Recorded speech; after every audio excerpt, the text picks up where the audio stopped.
할렐루야. 아침 7시에 찾아가는 하나님의 말씀, 오늘은 신명기 26장 1절에서 3절까지 말씀입니다.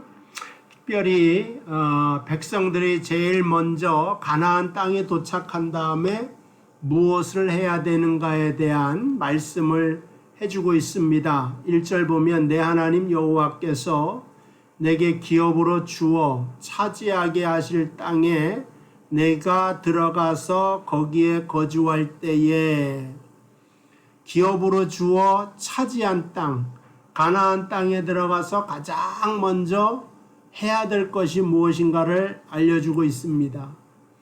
일단 거주 장소는 가나안을 의미합니다. 들어가면 이 사람들이 농사를 짓게 되어져 있는 땅입니다. 광야에서는 기업을 가질 만한 땅도 없고 농사할 수도 없고, 그들은 불과 구름 기둥의 인도를 받으면서 아침마다 하나님께서 주시는 만나, 그 다음에 때로는 메추라기, 그 다음에 생수가 반석에서 터져 나오는 것을 마시면서 살아갈 수가 있었는데, 그러나 이제 가나안 땅에 와서는 그들은 농사하고 심고 거두고 땀 흘리고 수고하고, 이러한 수고를 아끼지 않는 생활을 함으로 그 양식을 먹게 되어져 있는 것을 볼 수가 있습니다. 그래서 우리가 생각할 때는 광야에서는 늘 하나님의 기적이 있는 땅이죠. 아침마다 만나를 통해서 공급받고 구름기둥과 불기둥을 통하여서 인도함을 받고, 그래서 우리가 생각할 때는 늘 기적이 있는 하나님의 능력을 체험하는 광야가 최고일 것이다 라고 생각을 하지만, 그러나 성경의 관점은 기적이 있는 광야가 목적지가 아니라 하나님의 약속한 곳은 가나안 땅이라고 하는 것입니다. 그리고 가나안이라고 하는 것은 늘 아침에 밭에 나가서 농사하고, 때로는 양을 쳤겠지만은 거기서 곡식을 심고 거두고 풀을 뽑고 하는 수고와 땀 흘림을 통하여서 열매를 거두어 먹게 하는, 그렇지만 가나안은 이스라엘에게는 기업으로 주신 땅이요, 그 땅의 주인이 바로 이스라엘입니다. 그들은 애굽에서 노예였고 그들은 애굽에서 종살이를 하고 있었지만 이제는 땅을 주인으로 갖는 소유자가 되었고, 이건 하나님이 주신 기업이다라고 말할 수가 있습니다. 그렇기 때문에 여러분, 광야가 좋은가 가나안이 좋은가? 광야에는 기적이 있고 하나님의 능력을 늘 체험할 수 있는 장소지만은 성경의 시각은 기적이 늘 있는 광야가 최종적인 목적지요 좋은 것이 아니라 하나님이 약속하신 땅 가나안 땅이 진짜 좋은 것이라고 알려주고 있습니다. 그래서 우리는 일상의 복에 대하여 그것이 얼마나 커다란 은혜고 얼마나 커다란 하나님의 은총인지 알아야 된다. 사실은 봄이 찾아오는 것, 이게 바로 기적이죠. 들판에 꽃이 피고 따뜻한 공기가 들어와서 곡식을 자라기 때문에 또 여름에 뜨거운 태양빛을 비추는 것이, 그것이 바로 기적이 되는 것입니다. 이스라엘에게는 이른 비와 늦은 비가 1년이면 꼭 때가 되면 내리는 것, 이것이 당연한 일상처럼 느껴지지만 사실은 그것은 하나님께서 약속하신 땅에서 늘 베풀어 주시는 은총이었고 기적이었고, 새로울 것이 없어 보였지만은 그러나 가나안 땅을 소유한 사람만이 누릴 수 있는 약속의 복이 된다고 하는 것입니다. 그래서 우리도 일상을 살아가면서 늘 당연한 것처럼 여기는 모든 하루하루를 감사함으로 살아가고 뜻깊게 살아가는 것이 바로 하나님의 뜻이다. 그 하루를 살아가면서 비난하고 원망하고 불평하고 살아가는 인생은 하나님의 은혜를 보지 못한 인생이요. 그러나 하루하루를 은혜 속에 감사함으로 살아가는 자는 가나안 땅을 소유한 자요, 하나님의 언약한 땅을 기업으로 받은 자의 모습이라고 우리가 생각할 수가 있습니다. 그다음에 2절 말씀에 보니까 내 하나님 여호와께서 내게 주신 땅에서 그 토지의 모든 소산의 만물을 거둔 후에 그것을 가져다가 이렇게 나온단 말이에요. 가나안 땅에 농사지어서 첫 번째로 해야 될 게 뭐냐? 만물을 거둔 후에 하나님께 가져가 예배를 드리는 것, 제사를 드리는 것이 처음 할 일이었다 하는 것을 알려주죠.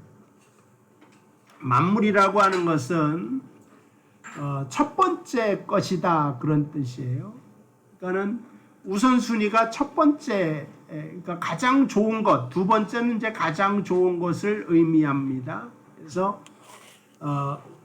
우선순위적으로 가장 먼저인 것, 그 다음에 가장 중요한 것, 그것을 하나님 전에 가지고 가서 예배를 드려야 된다 하는 것을 가르치고 있습니다. 창세기 4장에 보면 아담과 하와가 가인을 낳고 아벨을 낳는 장면이 있죠. 가인은 농사 짓는 사람이고 아벨은 양을 치는 사람입니다. 이 둘이 각자 소산물을 가지고 하나님께 예배를 드리는 장면이 나옵니다. 그런데 가인의 제물은 받지 아니하시고 아벨의 제사만 하나님께서 연락하시는 장면이 나옵니다. 왜 이러한 일이 발생했을까? 두 가지를 저는 생각해 보고 싶어요. 4장 3절에 세월이 지난 후에 가인은 땅의 소산으로 제물을 삼아 여호와께 드렸고, 오늘 본문 말씀이랑 비교해서 틀린 것이 오늘 본문 말씀은 만물, 첫 것을 하나님께 가지고 와라 이런 말을 했는데, 아벨은 첫 것이 아니라 그의 소산물 중에 어떤 일부분을 하나님께 가지고 가서 예배를 드립니다. 그걸로 제사를 드리고, 아벨은 뭐예요? 첫 새끼와 이렇게 가는 거죠. 그 기름으로 드렸더니 여호와께서 아벨과 그의 제물을 받으셨더라.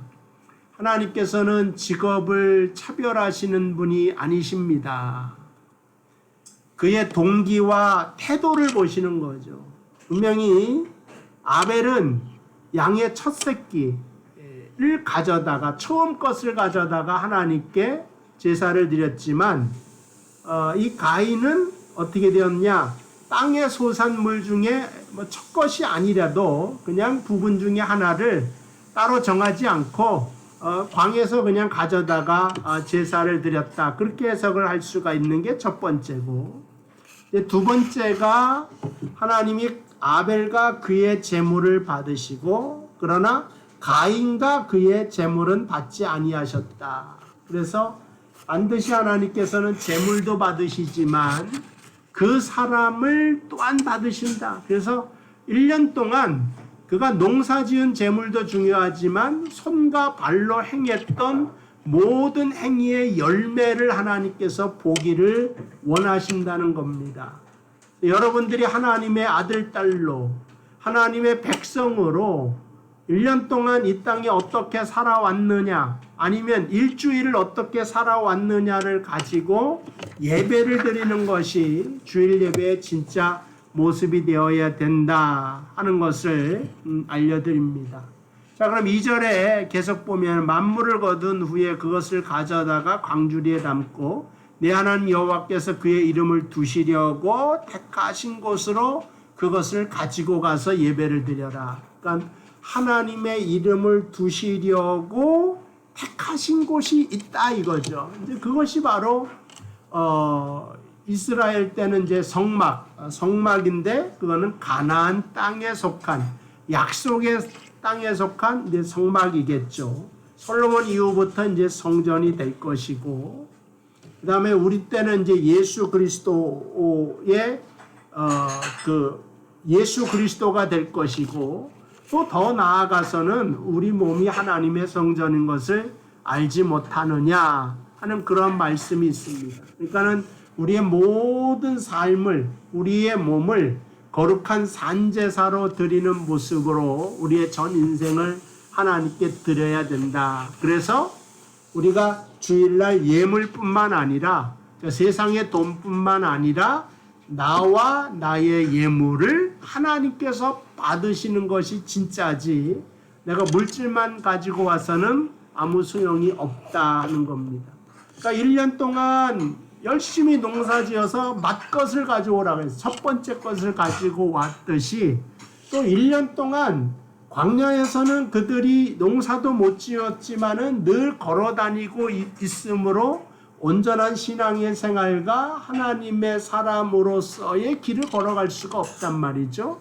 그런데 이제 가나안 땅에 와서 내 집이 있고 내 밭이 있고 내 생활이 있고 내 가정이 생기고, 이제 그러한 곳에서의 모든 삶의 내용을 하나님께 가지고 나오는 것으로 너의 예배를 시작하고 마무리되어야 된다 하는 것을 알려주고 있습니다.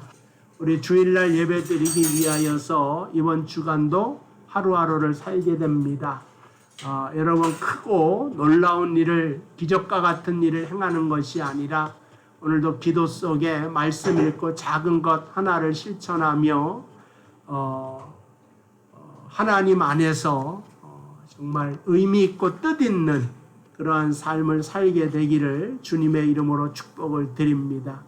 죄지으려고 하는 본성을 내려놓고 환하게 웃어주는 것부터, 친절한 말로부터, 나한테 착한 마음을 갖는 거로부터 시작을 하여 여러분들의 빛된 하나님의 빛을 세상에 비추면서 살아갈 수 있는 하루 되기를 주님의 이름으로 축복을 드립니다. 기도합시다. 하나님 아버지, 감사합니다. 우리 모든 성도가 오늘도 산제사로 우리의 몸을 드리게 하여 주시고, 우리의 모든 삶과 우리의 예물이 늘 하나님께 연락되어 복된 삶을 살게 하여 주옵소서. 예수님의 이름으로 기도하옵나이다. 아멘.